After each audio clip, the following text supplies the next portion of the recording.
God's prohibitions are always for our protection. I want you to write that down because that's important. God gives Adam and Eve a prohibition.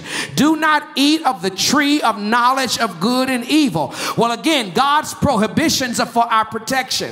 Whenever God and whatever God prohibits us from is because God is protecting us from the consequence that is associated with whatever it is we have been forbidden to partake of.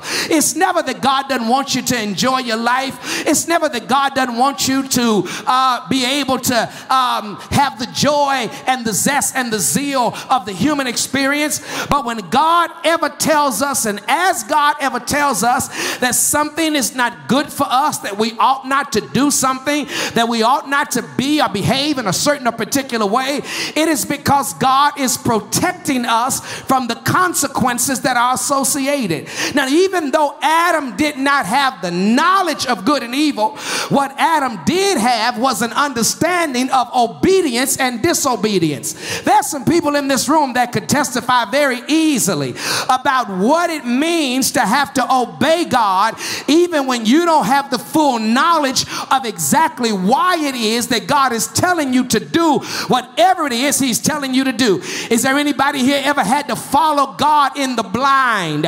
Ever had to obey God when you didn't have complete and total knowledge and understanding of God? Why are you doing it this way? Why are you doing it like that? How come not this way? How come not that way? Well, after I do this, what's going to happen then? Your responsibility is to not be able to understand all of the things that God is leading you to do. Your responsibility and my responsibility, our responsibility is to just give God a yes. You ought to look at your neighbor on your left and your right and tell them that's what God wants from you.